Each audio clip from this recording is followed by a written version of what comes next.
जल्दी बाल सफेद हो जाना, शरीर कमजोर हो जाना, दांत कमजोर होना, गाल अंदर बैठ जाना, जल्दी थक जाना, चेहरा निस्तेज हो जाना, पाचन तंत्र बिगड़ जाना, आंखें कमजोर होना इत्यादि सम्मानित ये सभी लक्ष्य बुढ़ापे की अवस्था में होते हैं। लेकिन अब ऐसा नहीं है। जवानी के दिनों में भी काफी युवा इन बुढ़ापे का शिकार हो जाते हैं। तो आइए इसी बात को हम एक बौद्ध कहानी से समझते हैं। इससे पहले आप इस वीडियो को लाइक करें और अब तक आपने हमारे चैनल को सब्सक्राइब नहीं किया तो प्लीज चैनल को सब्सक्राइब कर ले। चलिए आज की कहानी को प्रारंभ करते हैं। दोस्तों, एक बार महात्मा बुद्ध एक सम्राट के राज दरबार में जाते हैं और उनसे पूछते ही, राजन बताइए आप लोग की प्रजा कैसी। राजन कहते हैं, हे भगवान, आपने जो उपदेश दिया है इससे हमारी पूरी प्रजा में लोग 60 वर्ष के हैं। उन्हें भी देखने में ऐसा लग रहा है जैसे 20 वर्ष के हो चुके हैं।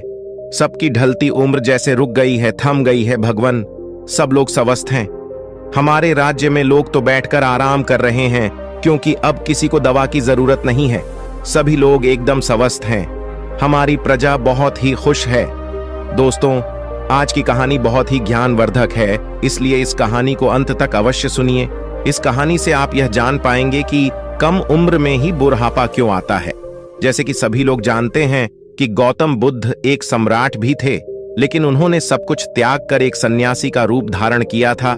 इसीलिए उन्हें सब पता था हमें क्या खाना चाहिए, हमें कैसी दिनचर्या अपनानी चाहिए। दोस्तों, आज हम महात्मा बुद्ध के 12 महत्वपूर्ण नियम, या यह कह लो आज हम पूरे जीवन का रहस्य जानने वाले हैं। इसलिए आप सबसे विनम्र निवेदन है कि पूरी कहानी को ध्यानपूर्वक सुने और इन 12 बातों को सुनकर अपने जीवन में उतार लीजिए। यदि आप इन 12 उपदेशों को अपने जीवन में उतार लेते हैं तो आप अवश्य ही कभी बीमार नहीं होंगे और आपका बुढ़ापा आपको छू भी नहीं पाएगा। दोस्तों, इसे हम एक कहानी के माध्यम से समझते हैं जिससे हर एक बात आपके दिमाग में बैठ जाए और उसे आप जीवन में अपने उतार सके। तो चलिए कहानी को शुरू करते हैं। बहुत समय पहले की बात है। किसी राज्य में भादर सिंह नाम का एक राजा रहता था। राजा बहुत ही दयालु, बहुत दयावान और एक न्यायिक राजा था। उनकी 2 रानियां थीं और दोनों रानियां अति सुंदर थीं। वे रानियां भी उस राजा के स्वभाव पर गईं और वो रानियां भी बहुत ही धार्मिक प्रवृत्ति की थी। राजा इतना न्यायप्रिय था कि उनकी प्रजा कभी भी दुख का सामना ही नहीं करती थी, क्योंकि राजा ने अपने मंत्रिमंडल में 9 ऐसे मंत्रियों का गठन किया था जिनके जिम्मे हर एक विभाग बांटा गया था, जिनको यह कहा गया था कि तुम प्रजा का खान पान का ध्यान रखो। और उन सबको अलग अलग काम बांटे गए थे और उनका इतना सख्त हिदायत था कि किसी को अपने काम में लापरवाही बरतने पर उन्हें मृत्यु दंड दिया जाएगा। इसलिए उनके समूह में मंत्रिमंडल के जो मंत्री थे वे बहुत ही ईमानदारी से काम करते थे और राजा को जब भी कोई न्याय करना होता था तो कभी भी वह किसी के साथ एक पक्षी न्याय नहीं करते थे। वह दोनों पक्ष के एक एक समस्याओं को बहुत ही बारीकी से समझते थे। दोनों के मुद्दों पर ध्यान देकर वहीं पर निष्पक्ष फैसला सुनाते थे। इस तरह से राजा के पूरे राज्य की प्रजा बहुत ही सूखी और राजा हर हफ्ते राज्य का एक चक्कर लगाते थे और पूरे राज्य के जीतने लोग भी थे। उन सबको सभा में बुलाया जाता था। किसके घर में कितना अनाज हो रहा है, किसके घर में खाने के लिए है कि नहीं, इस प्रकार राजा की व्यवस्था होती थी। इसलिए उनकी प्रजा सुखी जीवन व्यतीत कर रही थी। उनका राज्य बहुत अच्छे से चल रहा था। सारी प्रजा सुखी थी और इसी सुख की वजह से हमेशा प्रजा राजा का गुणगान करती थी। ऐसे ही एक दिन सभा चल रही थी।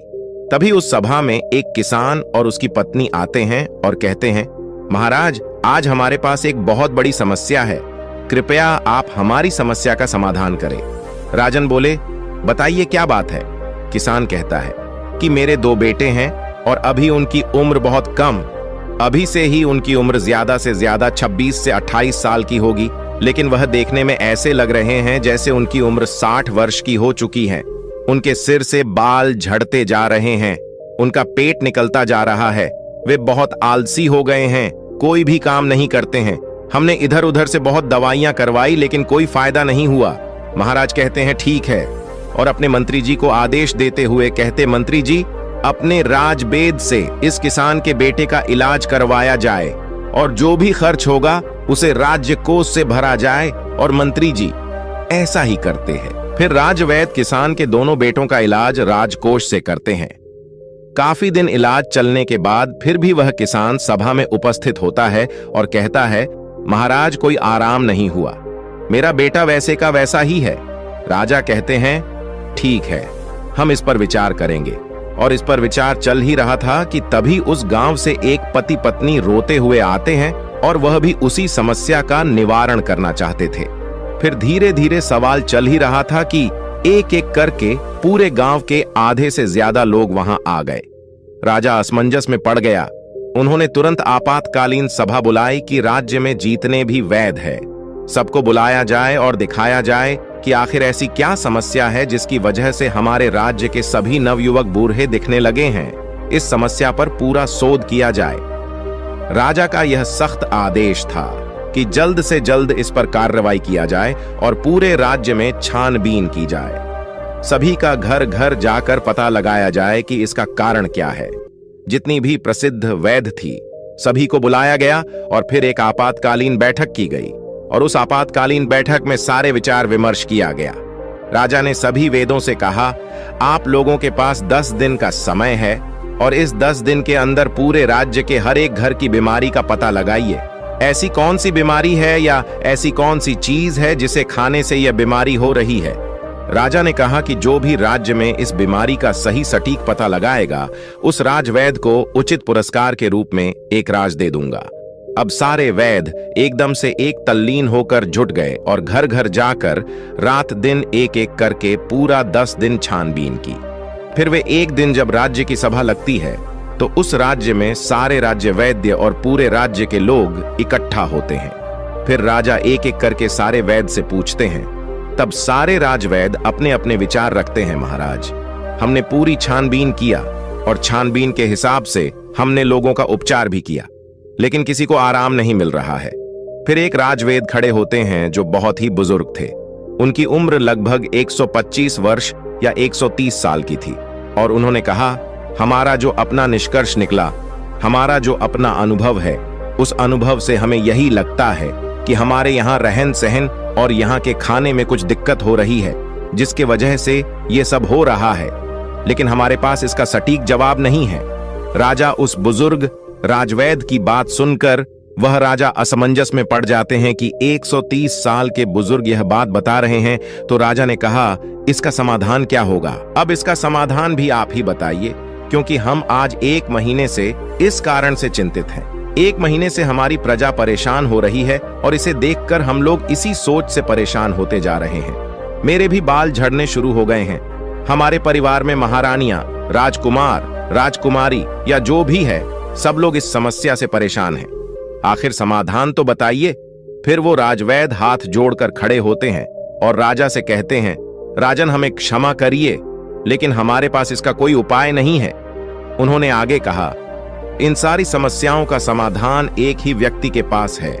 अगर उस व्यक्ति को बुला लिया जाए तो आपके राज्य की सारी समस्याएं खत्म हो जाएंगी, सारी बीमारियां हमेशा के लिए खत्म हो जाएंगी। उनके अलावा इसका समाधान किसी के पास नहीं है। महाराज कहते हैं, वैद्य जी हमें जल्दी बताइए, इस शुभ काम के लिए देरी मत करिए। मुझे जल्द से उस महापुरुष, उस ज्ञानी का नाम बताइए और अब हम उन्हें अपने राज्य में आमंत्रित करेंगे। वो राजनीतिज्ञ कहते हैं, क्षमा करें महाराज, हमें उनका पता नहीं है कि वो कहां रहते हैं, लेकिन उनका किसी राज्य में उपदेश अवश्य चल रहा होगा। कृपया आप अपने सैनिकों को सारे राज्य में भेज करके पता लगाए कि महात्मा बुद्ध किस राज्य में हैं, कहां पर है, कहां पर उनका उपदेश चल रहा है। केवल उन्हीं के पास इस समस्या का समाधान है और दूसरा किसी के पास इसका कोई समाधान नहीं। राजा यह बात राज्य वैद्य की मुंह से जैसे ही सुनते हैं, उन्होंने अपने सबसे काबिल मंत्री को यह आदेश देते हैं कि जल्द से जल्द महात्मा बुद्ध का पता लगाया जाए और उन्हें आदर सम्मान के साथ अपने राज्य में लाया जाए। यह हमारा सख्त आदेश है। इसके लिए जितने भी गुप्तचर चाहिए उन्हें ले लिया जाए और उनका जल्द से जल्द पता लगाया जाए कि इस समय महात्मा बुद्ध का किस राज्य में उपदेश चल रहा है। वह जरूर आएंगे। उनको हमारा संदेश भेजिए, उनको कहिए कि सम्राट बुलाए है। अगर वो नहीं आते तो आप मुझे बताइए, मैं स्वयं अपनी समस्याओं को लेकर उनके पास जाऊंगा और सारे मंत्री तुरंत चारों दिशा में फैल जाते हैं। और काफी अथक प्रयास करने के बाद, काफी मेहनत करने के बाद यह पता चलता है कि महात्मा बुद्ध काफी दूर राजनीतिक उपदेश दे रहे हैं। मंत्री वहां जाते हैं और बुद्ध को प्रणाम करते हैं और कहते हैं, भगवान आपको हमारे राजा ने बुलाया है। हमारे राज्य पे बहुत बड़ी बीमारी आ गई है, कृपया आप हमारे साथ चलने की कृपा करें। महात्मा बुद्ध इतने दयालु, इतने हंसमुख, उनका तो बस एक ही उपदेश था कि इस धरती पर हर एक प्राणी स्वस्थ और निरोग रहे, किसी के मन में छल ना रहे, कपट ना रहे, कोई दुखी ना रहे, सभी लोग हंसते रहे। जैसे ही उन्होंने सैनिकों के मुंह से सुना, उन्होंने कहा, क्यों नहीं, हम तुरंत चलते हैं। और महात्मा बुद्ध उस मंत्री के साथ राज्य में आने के लिए तैयार हो गए और उनके साथ जो उनके शिष्य थे वो भी आते हैं। राजा महात्मा बुद्ध का दरबार में स्वागत करते हैं। उन्हें प्रणाम करते हुए सादर आमंत्रित किया जाता है और फिर वह राजा महात्मा बुद्ध से कहते हैं, भगवान हमारी बड़ी ही हंसमुख प्रजा है, सुखी है, लेकिन आज उनके ऊपर बहुत बड़ी विपत्ति आ गई है। जब इनके ऊपर विपत्ति आ गई है तो मान लीजिए कि हमारे ऊपर ही विपत्ति आ गई है। ये प्रजा नहीं है, ये हमारे परिवार के सदस्य हैं। कृपया आप इन सभी की समस्याओं का समाधान कीजिए। महात्मा बुद्ध राजा की तो पहले ही प्रशंसा सुन चुके थे। राजा की सोच और विचार से महात्मा बहुत प्रभावित हुई और मुस्कुराते हैं और राजा से कहते हैं, क्यों नहीं, ये तो कुछ नहीं है, सब ठीक हो जाएगा। इस समस्याओं को सारे लोग स्वयं पाल रखे हैं। ऐसी बात सुनकर राजा मुस्कुराते हैं और कहते हैं, भगवान इतनी बड़ी समस्या है और आप कह रहे हैं कोई समस्या नहीं है। फिर राजा ने कहा, ठीक है गुरुवर, जैसे भी हो आप हमारे प्रजा को ठीक कर दीजिए। महात्मा बुद्ध के सामने एक शिष्य खड़ा था। महात्मा बुद्ध उस शिष्य की तरफ इशारा करते हैं तो शिष्य कहता है, राजन हमें आपके राज्य में एक ऐसा खुला स्थान दीजिए जहां पर राज्य के सभी लोग एकत्रित हो सके, जहां का खुला वातावरण हो, जहां प्राकृतिक धूप आती हो, जहां प्राकृतिक हवा हो, सुनहरा माहौल। वहां पर कल प्रातः 4:09 बजे लोगों का उपचार किया जाएगा। लेकिन लोगों को उपचार देने से पहले आप अपने राज्य में ऐसा आदेश लागू कर दीजिए, उस स्थान पर आपके पूरे राज्य के सभी लोग और आप खुद भी उस स्थान पर उपस्थित हों। सभी लोगों को कल से उपदेश देना शुरू हो जाएगा और यह उपदेश 12 दिन तक चलेगा। 12 दिन एक एक करके उपदेश दिया जाएगा और इन 12 दिनों में आपकी पूरी प्रजा स्वस्थ हो जाएगी। राजा शिष्य के मुंह से यह बात सुनकर बड़े खुश होते हैं। सिर्फ 12 दिन में। राजा कहते हैं, ठीक है, जो भी खर्च आएगा वो सारे हमारे राजकोष से दिया जाएगा। फिर वो शिष्य कहता है, कोई खर्चा नहीं आएगा महाराज, आप निश्चिंत रहिए। आप सिर्फ अपनी प्रजा से यह सख्त आदेश करवा दीजिए कि 4 बजे वहां उठकर नहीं आएंगे, उसे दंड दिया जाएगा। राजा यह आदेश लागू कर दिए और बोले, कल सुबह सबको वहां आना है। राजा ने एक बहुत बढ़िया सा स्थान निर्धारित किया और कहा कि कल पूरी प्रजा उसी स्थान पर आएगी, हम भी आएंगे और वहां पर महात्मा बुद्ध के विचार सुनेंगे और जैसे जैसे महात्मा बुद्ध कहेंगे उनका पालन किया जाएगा और हमारे सारे गुप्तचर सबके घरों पर निगरानी रखेंगे। जो भी उपदेश का पालन नहीं करेगा उसे सभा में दंडित किया जाएगा।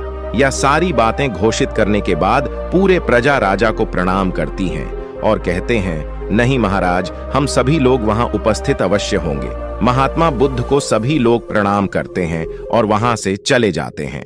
उस दिन की सभा वहां पर स्थगित कर दी गई और अगले दिन महात्मा बुद्ध का प्रवचन होने वाला ही था। सबके सब 4 बजे महात्मा बुद्ध का प्रवचन सुनने के लिए पहुंच जाते हैं।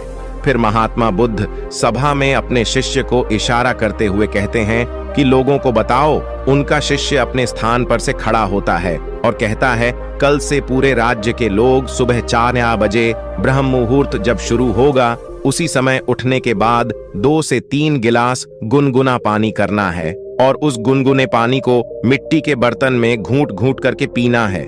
जो इसका अनुसरण नहीं करेगा उसे आराम नहीं होगा। यह महात्मा बुद्ध का पहला उपदेश था।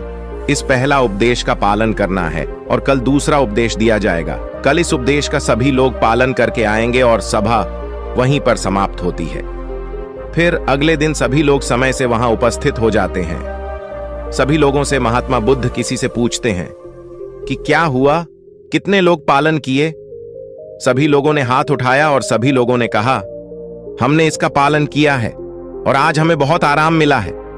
हमारा पेट बहुत अच्छे से साफ हुआ, शरीर बिल्कुल हल्का हल्का लग रहा है और हम बिल्कुल स्वस्थ लग रहे हैं। फिर महात्मा बुद्ध शिष्य से कहते हैं, तब शिष्य कहता है, अब दूसरा उपदेश यह है कि सबको टहलने चलना है और चलना कितना है, 2 से 3 किलोमीटर। उसमें जो बच्चे हैं, नौजवान हैं, वह दौड़ेंगे और जो सामान्य लोग हैं, जो 40 से 50 की उम्र की हैं, वह तेज चलेंगे और वे 1 सेकंड में 1 कदम, 1 मिनट में 60 कदम चलेंगे और दौड़ सकेंगे तो दौड़ेंगे। बहुत तेजी से नहीं दौड़ना है, बस अपनी क्षमता के अनुसार 2 से 3 किलोमीटर तक ही चलना है। वह दूसरे दिन का उपदेश था। अगले दिन फिर से सभा शुरू होती है, फिर से सभा लगती है। फिर से सभा में वह पूछता है सभी लोगों से, आप लोगों ने पहले 2 दिन का पालन किया? सभी लोगों ने अपने हाथ उठाकर सहमति जताई। शिष्य पूछता है कि आप लोगों को कैसा लग रहा है? तब वे कहते हैं, गुरुवर, हमको कोई बीमारी नहीं है, ऐसा लग रहा है। फिर से शिष्य कहता है, अब सब लोग योग करें। प्राणायाम अपने हिसाब से सभी लोग प्राणायाम, जिसमें अनुलोम विलोम शामिल होगा। अनुलोम विलोम कैसे किया जाता है? अनुलोम विलोम कैसे किया जाता है? सूर्य प्राणायाम कैसे किया जाता है? यह सब उस शिष्य ने सभी को बताया और कहा, सभी लोग को कम से कम 30 मिनट से लेकर 45 मिनट तक इसे रोजाना करना है। और उस दिन की सभा भी समाप्त हो गई। अगले दिन फिर सभा लगी और उस सभा में सारे लोग उपस्थित हुए और उस उपस्थिति के बाद सबसे दिनचर्या पूछी जाती है, किसने कितना अनुसरण किया? सबने कहा, अब तो हमको ऐसा लग रहा है हमको जैसे कोई बीमारी ही नहीं है, कोई अलार्म नहीं लगाना पड़ता, हमें जगाना ही नहीं पड़ता। 4 बजे अपने आप हमारी आंखें खुल जाती हैं। यह सुनकर महाराज बहुत खुश हुए। इतना बड़ा चमत्कार, बिना किसी पैसे की हमारी प्रजाएं ठीक हो रही है। राजा तुरंत खुश होकर महात्मा बुद्ध को प्रणाम करते हैं और उनसे कहते हैं, आप हमारे ही राज्य में रहिए, भगवान यहां से मत जाइए। महात्मा बुद्ध मुस्कुराते हैं, क्योंकि उनका तो काम ही है हमेशा हंसते रहना, क्योंकि वो चिंता नहीं करते थे। फिर वो कहते हैं, अब सभी लोग प्राणायाम, योग सब कुछ जान गए हो। अब सब लोग को अगले काम जो करना है वो ये है कि सभी लोगों को 300 ग्राम सेब खाने हैं। इससे ज्यादा भी खा सकते हैं, लेकिन कम नहीं। उसके बाद सभी लोग अपना अपना काम करेंगे और उस दिन का भी ज्ञान समाप्त हुआ। सभा निष्कासित हुई। फिर अगले दिन सभी लोग आते हैं और सबसे पूछा जाता है कि किसको कितना आराम हुआ। सभी लोग कहते हैं, हम तो पूर्ण रूपेण ठीक हो गए। फिर से शिष्य कहता है, नहीं, अभी तो बाकी है, अभी तो आधा नियम और करना है। जब आप पूरे नियम का अनुसरण कर लोगे तब आपको कोई बीमारी नहीं आएगी, बुढ़ापा छूमंतर हो जाएगा, बुढ़ापा पास भी नहीं आएगा, मर्दाना ताकत बरकरार रहेगा, हमारे महात्मा बुद्ध की तरह चेहरे पर चमक बनी रहेगी। फिर वे कहते हैं, अगला उपदेश क्या है ये सुनिए, कल से सुबह 7-8 बजे तक सबको सेब खा लेना। फिर वो शिष्य अगला उपदेश सुनाते हुए कहते हैं, मान लीजिए सबने 7-8 बजे तक सेब खा लिया। उसके बाद 2-2.5 घंटे बाद सबको अपना पेट भर खाना खाना है, रोज का जैसे खाते हैं। और खाना खाने के बाद क्या करना है, अब वह सुन लीजिए। खाना खाने के बाद सबको रोटी खाना है, मल्टीग्रेन रोटी, यानी कि मिक्स रोटी। वो कहते हैं कि उसमें गेहूं नहीं होगी, गेहूं अच्छी चीज नहीं है, उसमें बाजरा, मक्का, चना, इन 3 चीजों की सबको रोटी बनाना है और सबकी थाली में इसकी रोटी होगी और 1-1 कटोरी दाल होगी, उसमें देसी घी और 1 कटोरी मिक्स सब्जी का साग होगा। वह सीजन के हिसाब से होगा। सीजन वाली सब्जी अच्छी होती है, वही खाने योग्य होती है। बिना सीजन वाली सब्जी नहीं खाना है। बिना सीजन वाली सब्जी स्टोर रूम में स्टोर की हुई रहती है, जो कि काफी दिनों से रखी होती है। और खाना खाने के 30 मिनट बाद सभी को 1-1 कटोरी दही खाना है। यदि खाने में आप यह भी शामिल करते हैं तो जब आपका खाना खाने के आधा घंटे बाद दही में गुड़ डालकर खाएंगे तो आपका खाना बड़ी आसानी से बच जाएगा। फिर से शिष्य ने कहा, यह आज का उपदेश था, समाप्त हुआ और कल सभी लोग इसका अनुसरण करके आएंगे और सब लोग खुशी खुशी अपने घर को जाते हैं। जैसे उपदेश से बताया गया था, ठीक उसी प्रकार सभी लोग उसका पालन करते हैं। फिर अगले दिन की सभा होती है और सारे लोग सभा में उपस्थित होते हैं। सबसे पूछा जाता है कि किसको कितना आराम हुआ। तब लोग कहते हैं, भगवान, हमको तो कुछ बीमारी ही नहीं है, हम तो पूर्ण रूप से ठीक हो गए। हमको तो लगता ही नहीं है कि हम कभी बीमार हुए थे। महाराज और खुश हो गए। वह कहते हैं, यह तो खाना ही खाने से सब लोग ठीक हो गए, खाने से सबकी बीमारियां ठीक हो गईं। धीरे धीरे लग रहा था जैसे कि सबका मोटापा भी अपने आप चला गया।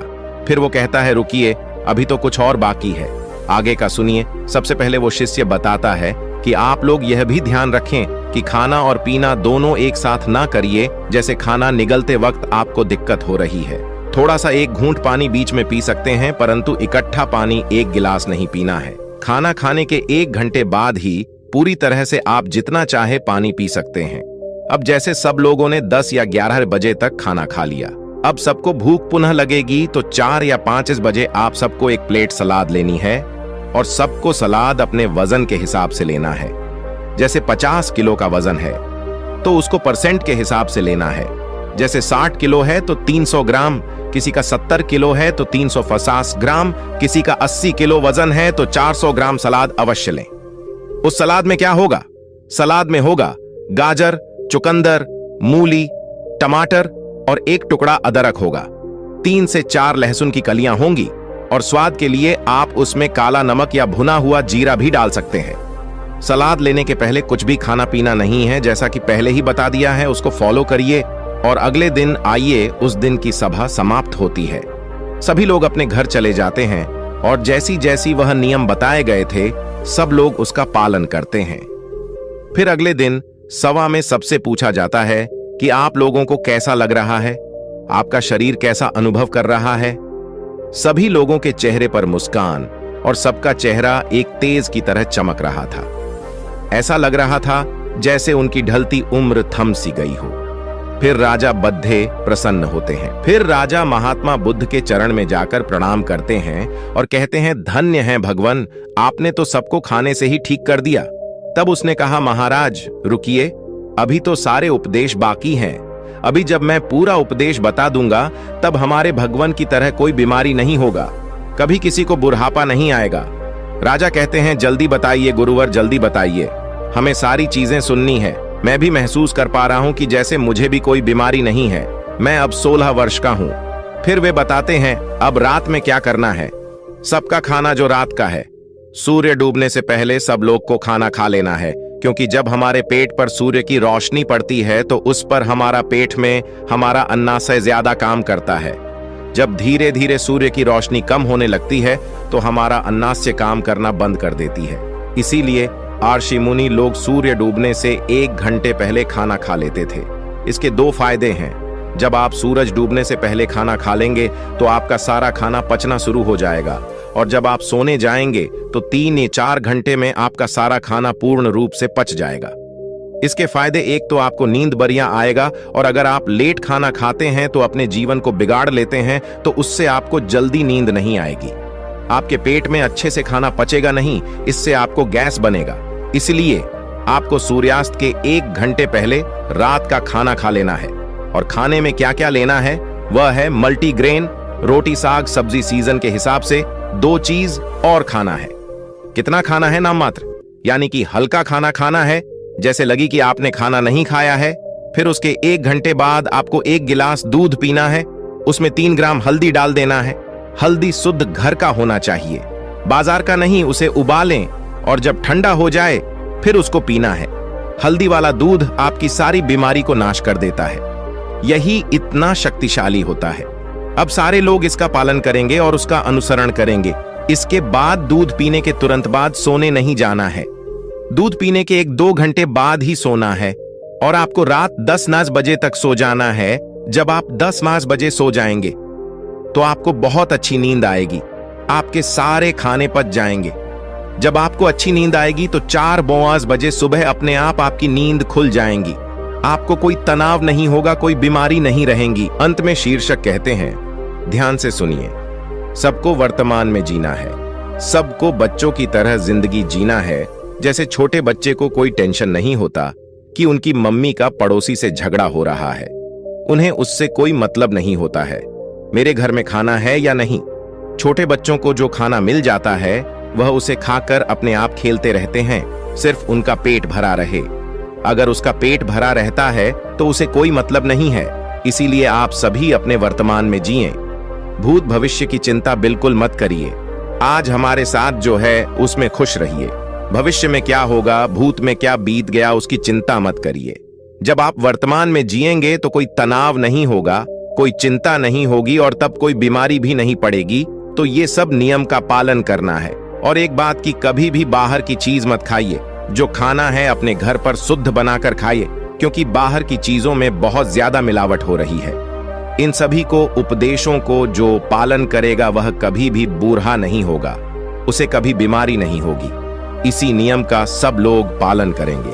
फिर 1 महीने बाद यहीं पर एक सभा लगेगी और उसे सभा में सभी लोग उपस्थित होंगे। और इस तरह समय बीत गया। 1 महीने बाद महात्मा बुद्ध फिर महाराज के पास पहुंची। महाराज दौड़कर उनका स्वागत करते हैं, सम्मान के साथ अपने राज दरबार में बुलाते हैं। आइए गुरु घर, या तो आपका राज्य है। महात्मा बुद्ध मुस्कुराते हैं और पूछते हैं, बताइए राजन, आप लोग कैसे हैं, आपकी प्रजा कैसी है? राजन कहते हैं, भगवान, आपने जो उपदेश दिया है उससे हमारी पूरी प्रजा में जो लोग 60 वर्ष की थी, उन्हें देखने में ऐसा लग रहा है जैसे भी 21 वर्ष के हो गए हैं। सबकी ढलती उम्र थम सी गई है। हमारे राज भर में लोग तो बैठकर आराम कर रहे हैं, क्योंकि अब तो कोई भी दवा की जरूरत नहीं है। सभी लोग एकदम स्वस्थ, हमारी प्रजा बहुत खुश है। तो दोस्तों, स्वास्थ्य के लिए महात्मा बुद्ध के 12 उपदेश आपको कैसे लगी, कमेंट करके अवश्य बताइएगा। यदि आप सहमत हैं तो नमो बुद्धाय अवश्य कहिएगा। मिलते हैं एक नए वीडियो में एक नए शिक्षा के साथ। तब तक आप इस वीडियो को लाइक कर